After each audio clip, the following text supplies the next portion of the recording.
Olá, seja bem-vindo, seja bem-vinda. Eu sou Mariana Xavier e esse é o programa OAB Nacional. A partir de agora, você é o nosso convidado. Então fique com a gente, já estamos no ar.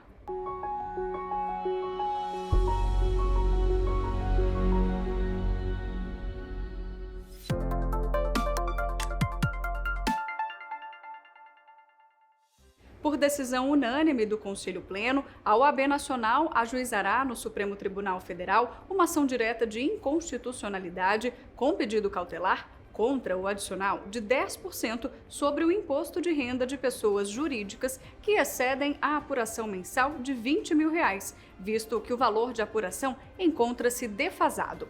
O Conselho Pleno acolheu os argumentos do relator de que a cobrança sobre valor defasado fere os princípios constitucionais da dignidade da pessoa humana, isonomia, capacidade contributiva e não confisco. Processo devidamente autuado em 24 de 5 de 2021. Procedimento encaminhado para a Comissão Nacional de Estudos Constitucionais, que teve manifestação favorável à atuação da Ordem dos Advogados do Brasil, tendo em vista a relevância social e constitucional da matéria e sua contribuição para o debate e análise crítica do assunto que impacta diretamente a vida dos cidadãos. Voto no sentido de deferir o pedido para que a OAB ajuize a ação para declarar inconstitucionalidade, a fim de assegurar a correção do valor da parcela na base do cálculo mensal, estipulado desde 27 de dezembro de 1996, no montante de R$20 mil, para a incidência da alíquota adicional de 10% do imposto de renda das pessoas jurídicas. Como bem pontuado pela Comissão Nacional de Estudos Constitucionais, o intuito final da presente ADI é que a norma seja interpretada atualmente com o mesmo sentido que lhe foi dado em 1996, face à defasagem temporal do valor estipulado à época e à realidade financeira do país.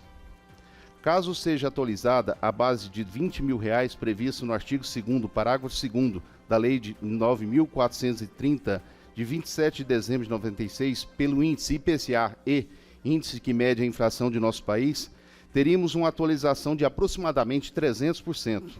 O que ultrapassaria o valor de R$80 mil, sobre o qual ultrapassado se aplica a alíquota especial de 10% prevista no artigo 2º, parágrafo 2º da Lei 9.430. No ano em que foi decretada, sancionada, publicada, estava presente a harmonização entre os princípios constitucionais da isonomia, capacidade contributiva, não confisco, dignidade da pessoa humana, no valor da referida parcela mensal. No entanto, passados mais de 25 anos, é preciso garantir que a mencionada parcela seja atualizada anualmente, de modo a acompanhar a progressão inflacionária do país, para que permaneça harmônica de acordo com os princípios constitucionais. Voto pelo acolhimento do pedido de providências quanto à propositura da ação direta de inconstitucionalidade. Presidente. A inclusão da necessidade de atuação de advogado no registro dos atos constitutivos de condomínios prediais, como o regimento interno e convenção, também foi aprovada por aclamação pelo Conselho Pleno da OAB Nacional. O relator da matéria explicou que a supervisão do advogado poderá prevenir e solucionar injustiças e restrições de direitos fundamentais nas convenções de condomínio elaboradas precipitadamente. Justifica ainda a Comissão de Direito Condominial do Conselho Federal da OAB que, no cenário da prática do direito, as imobiliárias, os incorporadores vão além da tradicional atividade de registro da incorporação e passam a conferir um papel de grande importância na vida dos condôminos, pois, ao registrarem minutas de convenção padrão, estabelecendo direitos e deveres, valendo-se de um modelo geral, e acabam por estipular regras que, por diversas vezes, são estranhas aos interesses dos condôminos e do próprio condomínio. As convenções condominiais e regimentos internos criam direitos e obrigações, e este deve estar em consonância com o ordenamento jurídico, sob pena de cometimento de alguns excessos. A assistência a ser prestada por advogado, através do visto nos atos constitutivos, tem a finalidade de preservar os interesses da coletividade e da sociedade, evitando o surgimento de novos conflitos entre partes que compõem a relação condominial edilícia, condomínio, condôminos, vizinhos e terceiros, e o ajuizamento de demandas judiciais. O visto realizado pelo advogado visa prevenir e solucionar corriqueiras ilegalidades, injustiças e restrições às vezes desmedidas de direitos fundamentais por parte das convenções de condomínio e regimentos internos, que não se atentam às garantias constitucionais de liberdade, propriedade, bem-estar, sem prejuízo de outras implicações jurídicas. O Conselho Pleno da OAB Nacional manifestou apoio também à tramitação e à aprovação do anteprojeto da chamada LGPD Penal, cujo texto visa regulamentar o tratamento de dados pessoais para fins de segurança pública e investigação criminal. Vivemos em uma sociedade da informação, com a tecnologia assumindo cada vez mais um papel central na nossa arquitetura social. Na era do Big Data, as informações e dados pessoais dos indivíduos carregam um imenso valor, servindo de base tanto para decisões de empresas do setor privado, quanto para orientação de instituições e organismos públicos. Trata-se, portanto, de projeto que oferece balizas e parâmetros para operações de tratamento de dados pessoais no âmbito das atividades de segurança pública e persecução criminal, equilibrando tanto a proteção do titular contra o mau uso e abuso, como acesso de autoridades a todo o potencial de ferramentas e plataformas modernas para a segurança pública e investigações. Outra pauta aprovada na sessão foi a inclusão de e-mail eletrônico, website e autodeclaração de cor e raça no Cadastro Nacional dos Advogados. A proposta altera o provimento número 95 de 2000 da OAB, que dispõe sobre o CNA, com o objetivo de atualizar o cadastro dos advogados. Nossos conselhos seccionais estão implantando os escritórios compartilhados, onde os advogados e as advogadas atendem os seus clientes num espaço que é propiciado pela OAB, e muitas vezes esses colegas em início de carreira não tem ainda o seu escritório e utiliza então essa estrutura da OAB. E então veio esse reclamo de que no CNA não tem, por exemplo, um campo específico para se incluir o site, o e-mail, o que está sendo chamado pelos jovens advogados de escritório virtual. O escritório virtual é aquele onde se contacta este profissional através da rede mundial de computadores, e-mail, website, e ele vai atender o seu cliente nos escritórios compartilhados. Então, exatamente por conta dessa circunstância, é que veio o pleito para que se acrescente essas duas informações no CNA.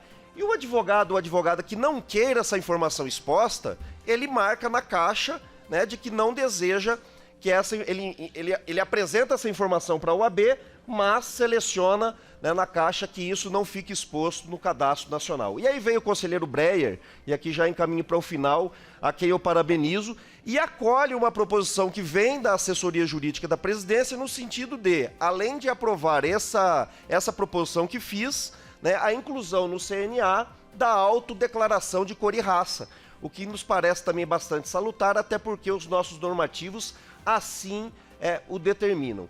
Então, quero tranquilizar o Conselho e os conselheiros que existe sim essa opção de não disponibilizar. Mudando de assunto, o Conselho Federal da OAB se reuniu com o Conselho de Recursos da Previdência Social para apresentar ao órgão diversas demandas relativas, entre outros pontos, ao atendimento da advocacia nas agências do Instituto Nacional do Seguro Social, o INSS. Confira na entrevista. O Conselho de Recurso da Previdência Social é um órgão que recebe os recursos administrativos do INSS. Nós, da Comissão Nacional de Direito Previdenciários, fomos até lá conversar com seu presidente recém-possado, Dr. Marcelo Bórcio. A tentativa é de aprimoramento e ampliação da advocacia previdenciária junto a esse órgão administrativo.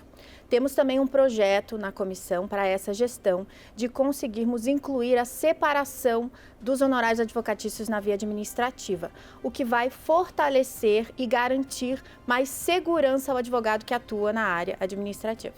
Apresentamos também vários outros pedidos ao Dr. Marcelo, entre eles a viabilização da pesquisa de jurisprudência, para que o advogado possa conhecer melhor e criar melhores estratégias junto à sua atuação do CRPS. Também apresentamos pedidos para que a consulta por CNPJ e não só por CPF seja possível, para que a advocacia possa peticionar diretamente no processo administrativo e não ter que juntar através de e-mail, né? Inclusive na juntada de memoriais ou de petições já em andamento no âmbito do CRPS. Uma solicitação também para que o sistema do INSS e do CRPS seja aproximado para que a gente possa cada vez mais atuar num processo só e não como tem sido feito, em que a gente tem que consultar em sites diferentes o andamento de cada processo. Então, vários pedidos da Advocacia Previdenciária foram entregues ao Dr. Marcelo, foram muito bem recebidos e estamos aproximando o relacionamento para que a gente possa cada vez mais aprimorar e avançar junto à atuação administrativa. A OAB Nacional anunciou na última semana, durante o Encontro Nacional de Defesa das Prerrogativas, que o colegiado fará reuniões com as comissões de prerrogativas de todo o país para uniformizar a forma de encaminhar e processar denúncias de violações e, assim, operacionalizar o Cadastro Nacional de Violadores de Prerrogativas, criado pelo Provimento 179 de 2018. Confira na entrevista. Nós vamos ter 2 formatos de reuniões, para que a gente possa permanentemente estar em contato com as comissões das 27 seccionais. Nós vamos operacionalizar reuniões virtuais. Nós agora teremos a primeira reunião virtual, que é conhecer cada sistema de seccional, a instrumentalização da comissão de prerrogativas, para que tenhamos um raio-x, né, um banco de dados de como se opera e as limitações e as dificuldades que nós temos com as comissões na atuação da defesa de prerrogativas, como também adquirir as boas práticas de algumas comissões que acontecem dentro das seccionais. E essas reuniões serão permanentes, trabalho estrutural. E temos também a campanha Mais Prerrogativas pelo Brasil, que junto com o presidente Beto Simonetti, nós iremos percorrer as 27 seccionais, onde a comissão da seccional local vai fazer um preparo para receber a comissão nacional na sua localidade, e lá nós temos um encontro com a advocacia e depois com as instituições, levando as nossas reivindicações às autoridades sobre a informação do que vem a ser a prerrogativa e os casos mais graves que acontecem naquele estado, trazidos pela advocacia, e assim a gente poder fazer uma intermediação institucional para evitá-los. Então nós temos caminhadas tanto no mundo virtual como presencialmente a cada seccional, e também dentro desse objetivo a seccional escolhe uma subseção para que a advocacia do interior possa ser também receptora desta nossa Comissão Nacional nesta caminhada que temos pelo Brasil. Ainda durante o evento, foram prestadas homenagens aos parlamentares que se engajaram na articulação que resultou na aprovação do projeto de lei 5284 de 2020. O texto limita e estabelece critérios para busca e apreensão em escritórios de advocacia e faz uma série de alterações no Estatuto da Advocacia e em outras leis referentes a prerrogativas do advogado, fiscalização da atividade, honorários e limites de impedimentos ao exercício da profissão. Finalizamos o Encontro Nacional de Prerrogativas. Aqui tivemos a oportunidade de homenagear os parlamentares que capitanearam a aprovação do projeto de lei 5284 de 2020, que ampliaram sobremaneira as prerrogativas da advocacia. Deputado Marcelo Ramos, Paulo Abiakel, deputado Lafayette, assim como o senador Weverton. Fica aqui o agradecimento a esses parlamentares e toda a bancada da advocacia, todo o Congresso Nacional, que foi sensível com essa pauta muito cara à advocacia. O presidente Beto Simonetti deixou muito claro em seu discurso de posse que a principal bandeira de sua gestão será a defesa intransigente da advocacia e a valorização de nossa profissão. Durante esse período de 100 dias, pudemos conquistar muitos avanços, a exemplo do repetitivo no STJ, que garantiu a fixação digna de honorários, tal qual disposto no Código de Processo Civil, assim como a aprovação do projeto de lei 5284 no Congresso Nacional, que amplia sobremaneira as nossas prerrogativas. Fora isso, é lógico, o trabalho não para. É um trabalho de vigilância e de semeadura. Estamos trabalhando firmes para colher novas vitórias em breve. A OAB Nacional participou da abertura do Seminário Internacional sobre os 80 anos da Justiça do Trabalho, promovido pelo Tribunal Superior do Trabalho. O membro honorário vitalício César Brito representou a ordem na solenidade. Seminários que celebram a história dessa justiça que busca interferir nesse conflito, o conflito, repito, que dividia o mundo, também guerras frias, tem muita importância para nós que militamos aqui, que a transformamos no nome que o ministro Emanuel bem referenciou, justiça social. Essa é a nossa missão, essa é a nossa tarefa.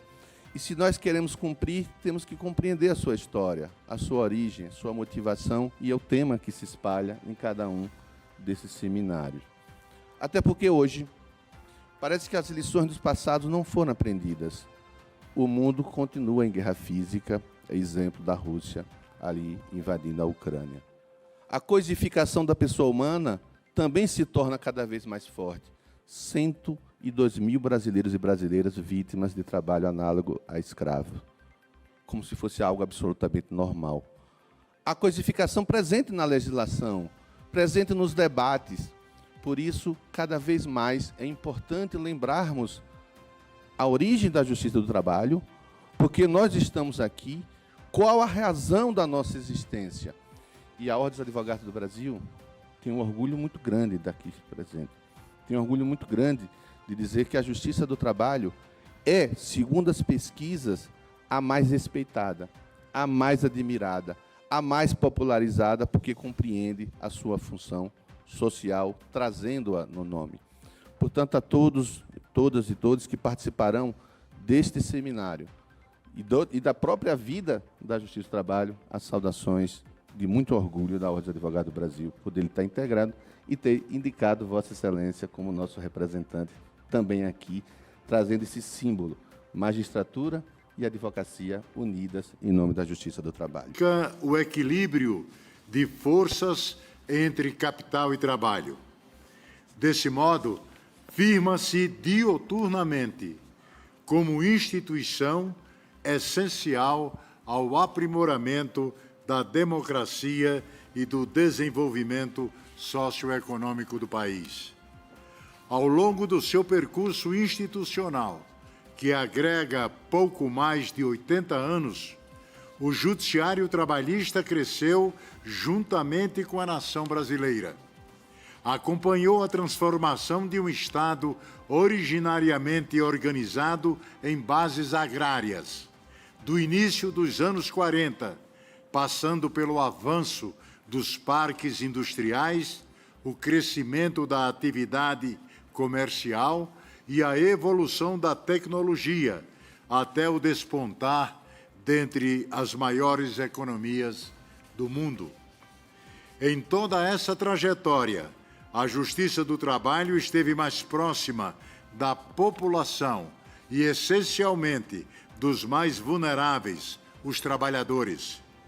Os mecanismos de acessibilidade, pensados desde sempre para melhor acolhimento do homem mais simples, a exemplo do jus postulandi, da redução da reclamação a termo e da gratuidade da justiça, institutos muito próprios do direito processual do trabalho, tornaram esse segmento do judiciário mais apto a atender o propósito constitucional de amplo acesso à justiça.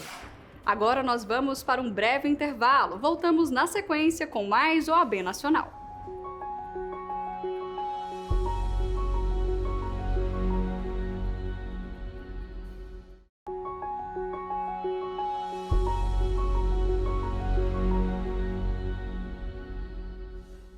A partir de agora, você vai conferir o que a imprensa nacional tem repercutido quando o assunto é a valorização das advogadas e advogados de todo o país. O destaque de hoje é uma entrevista concedida pelo vice-presidente da OAB Nacional, Rafael Horn, para a Jovem Pan de Florianópolis, em Santa Catarina. Na ocasião, ele tratou do PL 1114 de 2022, que institui vedação à violação de prerrogativas da advocacia por servidores públicos federais. Acompanhe. Quando o senhor fala em prerrogativas, doutor Rafael, o que são essas prerrogativas para a gente poder compreender aqui que, hora ou outra, se vocês necessitam de uma lei, é sinal que de vez em quando elas são desrespeitadas. Quais são essas prerrogativas aqui para a gente pontuar para a nossa audiência?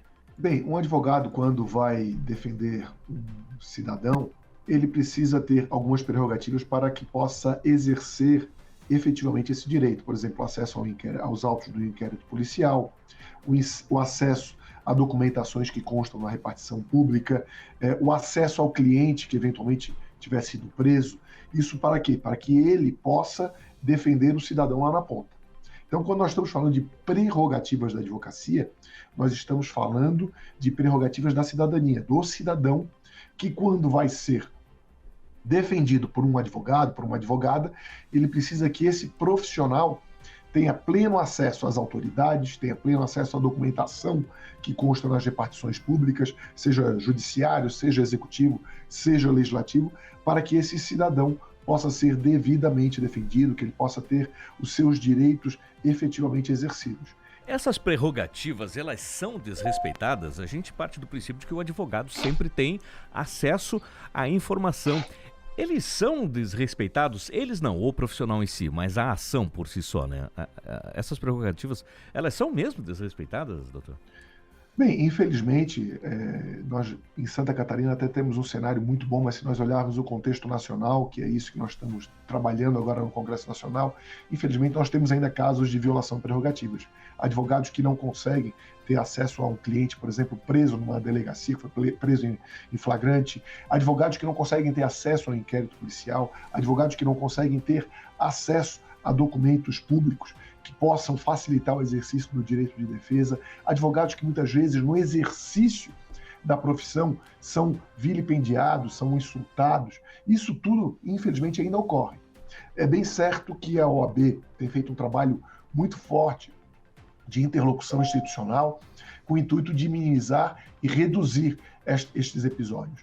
Mas quando um episódio desse ocorre, nós precisamos ter o máximo de ferramentas para que o advogado possa exercer livremente e efetivamente a sua profissão, porque com isso quem ganha é o cidadão lá na ponta que está aguardando muitas vezes um posicionamento do judiciário, um posicionamento do Poder Executivo a respeito de algum tema, ou que esse cidadão está aguardando ter acesso a algum documento, por exemplo, na Previdência Social, para ter sua aposentadoria deferida, ou direito a um documento no hospital público para que ele possa ter, eventualmente, um erro médico diagnosticado e, eventualmente, pleiteado junto ao judiciário. Então, são vários os episódios que nós podemos nos deparar em que, infelizmente, ainda constam violações às prerrogativas que merecem a defesa por parte não apenas da OAB, mas também de toda a sociedade. O presidente da OAB Nacional, Beto Simonetti, participou da cerimônia de posse do presidente da OAB de Sergipe, Daniel Alves Costa. Em seu discurso, Simonetti pontuou as vitórias obtidas para a advocacia do país e também destacou sua admiração pela nova diretoria da seccional sergipana.